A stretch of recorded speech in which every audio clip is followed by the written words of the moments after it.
प्रिय दर्शकों, हम सबके अंदर जन्मजात प्रकृति प्रदत्त कुछ गुण और अवगुण विद्यमान है। लेकिन जीवन का एक ऐसा समय हम सबके जीवन में आता है जब हम अपने जीवन के सर्वाधिक उच्चतम स्तर पर होते हैं, जहां हमारा मूल्य समाज में तय होता है हमारी क्षमता और हमारे ज्ञान के अनुरूप। प्रिय दर्शकों, यह मूल्य पैसे वाला नहीं है, यह मूल्य है समाज में हमारी आवश्यकता की। अरे जन्म तो सभी लिए हैं, सबके अंदर अपना अपना कुछ विशेष गुण है, लेकिन इस समाज को हमारी कितनी आवश्यकता है, इसी आवश्यकता के आधार पर हमारा मूल्य तय होता है, हमारे ज्ञान के अनुरूप हमारा मूल्य तय होता है। प्रिय दर्शकों, जन्म कुंडली का 11वां भाव, यह भाव लाभ का है, यह भाव मूल्य वृद्धि का भी है। कुंडली के जिस किसी भाव में बलवान लाभेश विद्यमान हो, उस भाव से इस बात का विचार होता है कि जातक की वो कौन सी अवस्था होगी जहां वो अपने जीवन के सर्वाधिक उच्चतम स्तर पर होगा, जहां सर्वाधिक श्रेष्ठ उसका मूल्य ये समाज उसको दे रहा होगा। यह तय होता है लाभेश के भावगत स्थिति से। प्रिय दर्शकों, एक साधारण पहले उदाहरण से आपको समझाता हूं, इसके बाद इस सूत्र को हम और बृहद रूप से समझेंगे। एक उदाहरण से समझिए जन्म कुंडली का 7वां भाव।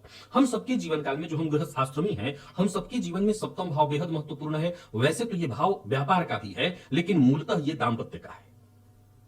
अब यदि लाभेश बलवान लाभेश जन्म कुंडली के 7वें में विद्यमान हो, तो हम एक बार में कह सकते हैं इस जातक का जो विकास है या इसके मूल्य में जो वृद्धि है वो विवाह के उपरांत होने वाला है। प्रिय दर्शकों, एक और उदाहरण से देखिए जन्म कुंडली का 5वां भाव, यह ज्ञान का भाव है। यदि इसी भाव में आकर के लाभेश बैठे हों, तो ज्योतिष शास्त्र के मर्मज्ञ कहते हैं कि इस जातक का जो विकास है या इसकी सर्वाधिक इसके जीवन काल में इसकी जो मूल्य वृद्धि होगी वो कब होगी, तो इसकी बुद्धिमत्ता से, इसके ज्ञान से। अब सवाल खड़ा हो जाता है कि भाई बुद्धिमत्ता और ज्ञान क्या जन्म लेने के बाद वो बाद में खरीदता है कहीं से? अरे विवाह मान लिया जाए कि 20-22 वर्ष 25 वर्ष के बाद होगा, लेकिन जातक तो बुद्धिमान जन्म से ही होता होगा, भाई जन्म से ही उसका मूल्य बढ़ जाएगा। सभी बच्चों के साथ ऐसा होता है, हर किसी के साथ होता है? जवाब है नहीं, ऐसा नहीं है। फिर यह निर्भर करता है। अगर जन्म कुंडली में मान लीजिए कि बलवान लाभेश पंचम में बैठे हों, अगर लाभेश भी कमजोर हो और पंचमेश भी कमजोर हो, तब तो फिर अब बाकी के भावों को समझना होगा। मैं जिस सूत्र की चर्चा कर रहा हूं, मैं जिस मूल्य वृद्धि की चर्चा कर रहा हूं, उसमें कुंडली का लाभेश बली होना चाहिए। यह बात प्रारंभ में ही आपको समझ लेना है। अगर लाभेश ही कमजोर हुआ तो वो क्या मूल्य वृद्धि कराएगा? लेकिन अब अगर कुंडली का 5वां भाव और उसमें बलवान लाभेश, मान लीजिए कि जन्म कुंडली में लाभेश बली है और लाभेश बली होकर के पंचम में बैठा है, पर पंचमेश कमजोर है, पंचमेश कमजोर है, तो लाभेश के बली होने के कारण जातक जब अपने जीवन काल में अपनी बुद्धिमत्ता का विशेष इस्तेमाल करना शुरू करेगा, तब उसके मूल्य की वृद्धि होगी। वहीं अगर मान लीजिए कि पंचमेश भी बहुत बलवान है, कुंडली के किसी मजबूत अच्छे भाव में बैठा हुआ है, केंद्र त्रिकोण में है, और लाभेश भी बली है, तब तो ऐसा जातक आए। ऐसे बहुत से बच्चों को हम देखते हैं, जानते हैं, जिनके जन्म से ही उनके गुणों ने हमें अपनी ओर आकर्षित किया, यानी उनकी समाज में उनकी आवश्यकता, उनके मूल्य में वृद्धि इसी से तय हो जाती है कि उनके अंदर बुद्धिमत्ता किस कदर है। प्रिय दर्शकों, अब हम ये कैसे समझें कि वो समय कौन सा होगा जब हम अपने जीवन के उस श्रेष्ठतम स्तर पर होंगे जहां समाज में हमारी प्रतिभा का, हमारे ज्ञान का समाज लोहा मान रहा होगा, सही मूल्य हमें प्रदान कर रहा होगा। ये थोड़ा समझने का विषय है। प्रिय दर्शकों, ये सूत्र अगर समझना है तो इसके लिए भावेश और भावगत लाभेश के बल के अनुसार इस विषय को हम बड़ी आसानी से समझ सकते हैं। एक उदाहरण से समझिए। मान लीजिए कि आप, अभी 2 उदाहरण आपको दिया, अब इस उदाहरण को मैं विस्तार से समझाता हूं, जरा एक और उदाहरण से समझिए।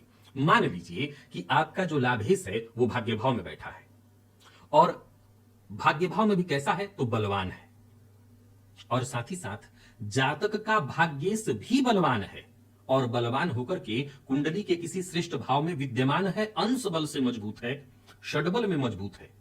तो इसका क्या मतलब हुआ? इसका मतलब हुआ कि जन्मजात ही यह बालक अपने भाग्य के कारण वो मूल्य प्राप्त कर चुका है, अब इसे दूसरे किसी मूल्य को प्राप्त करने की आवश्यकता नहीं है। आप समझ गए इस सूत्र को?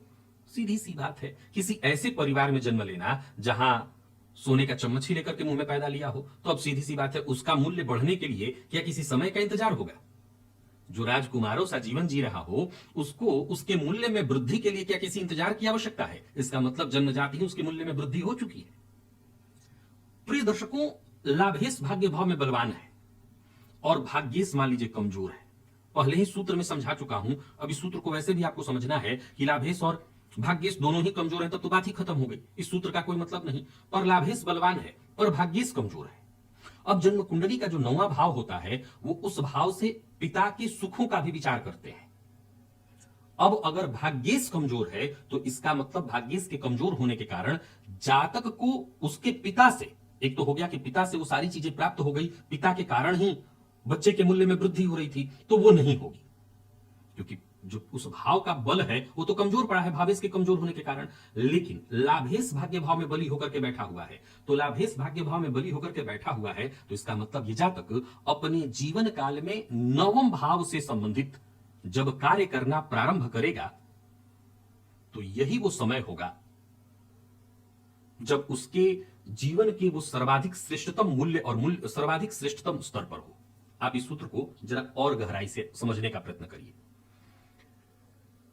मान लीजिए कि इसे हम सूत्र को समझेंगे कैसे, तो अंश बल देखिए, अंश बल से समझने का प्रयत्न करिए। मान लीजिए कि कुंडली में बलवान लाभेश भाग्य भाव में बैठा है और अंश बल से संपूर्ण बली है। आप जानते हैं ग्रह संपूर्ण बली किस अवस्था में होता है? ग्रह संपूर्ण बली होता है 12 से 18 अंश के बीच, वो चाहे सम राशि में हो अथवा विषम राशि में। 12 से 18 अंश के बीच बैठा ग्रह सर्वाधिक बली होता है। वैसे ही 12 से 18 अंश के बीच अगर भाग्येश भी है, तो इसका मतलब मैं जिस भाग्य की चर्चा कर रहा हूं, ऐसा जातक जन्म से ही मूल्य को लेकर के जन्म लिया है, यानी मूल्य को अब उसे प्राप्त नहीं करना, मूल्य उसे प्राप्त है। एक उदाहरण से समझिए, अभिषेक बच्चन अगर कभी भी अपने जीवन काल में, जब तक कि हम समझ पा रहे हैं, जब तक कि अमिताभ बच्चन हैं या फिल्म जगत है, कहीं भी ऐसे चले जाएं और लोग कम भी उनको जानते हो, तब भी क्या जानने के बाद उनकी तरफ आकर्षित होंगे कि नहीं, चाहे वो कैसी भी एक्टिंग करते हो या ना करते हो, होंगे। तो ये मूल्य प्रदान उनको जन्मजात ही है, इसके लिए उन्हें एक्स्ट्रा कुछ करने की आवश्यकता नहीं, ये मूल्य उनको जन्म से ही प्राप्त है। अब वैसे ही जैसा मैंने कहा कि अगर भाग्येश कमजोर पड़ जाए, पिता का बल न मिले, पिता का जो सुख मिलना चाहिए, पिता के कारण जो भाग्य वृद्धि या मूल्य वृद्धि हो रही थी वो न हो, तब तो ज्योतिष शास्त्र के मर्मज्ञ कहते हैं कि जातक बलवान लाभेश जब इस भाव को जगाएगा, अब इस भाव को जगाएगा कैसे? तो धार्मिक कृत्यों को करके, धर्म से संबंधित कार्य करके, मतलब दिन भर पूजा करके, माला जप के। जवाब है नहीं।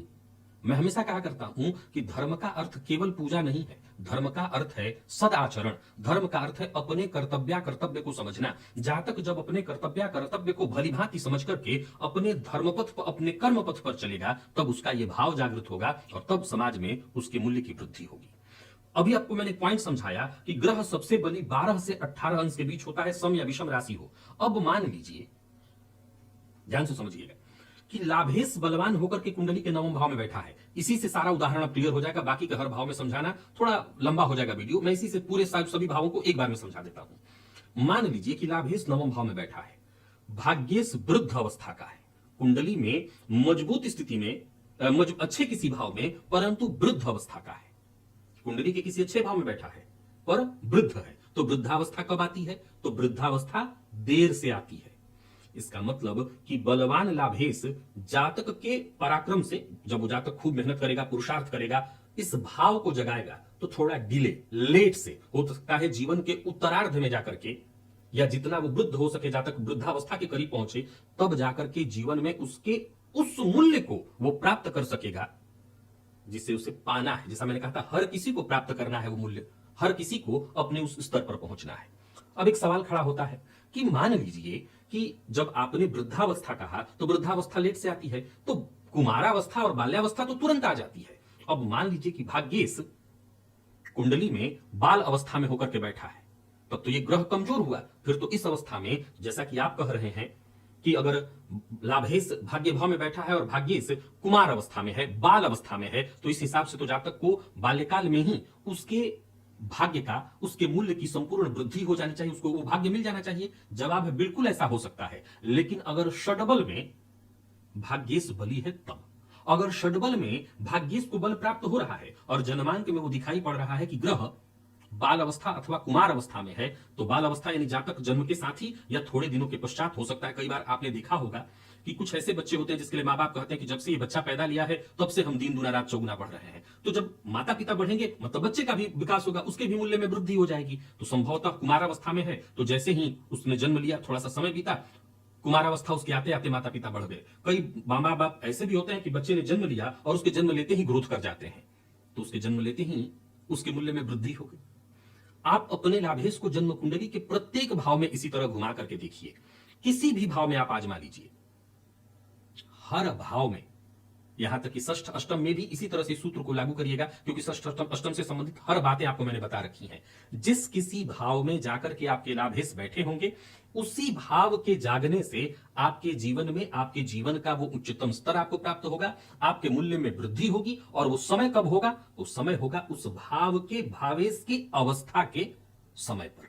अगर भाव का भावेश मध्यावस्था का है, बली अवस्था का है, तो आप अपने जीवन के जब मध्यावधि में पहुंचेंगे तो उसी समय वो शिखर पहुंचे पाएंगे। वो चमचमाता हुआ समय होगा आपके जीवन का जब आप सब कुछ हासिल कर रहे होंगे। तो आशा करता हूं इस सूत्र को, जाहिर सी बात है ज्योतिषीय सूत्र था, मेरे ज्योतिष के सभी दर्शक, प्रेमी दर्शक समझ गए होंगे, आपको आनंद आ गया होगा। आज के लिए बस इतना ही, इजाजत दीजिए, पुनः मुलाकात होगी, तब तक के लिए नमस्कार।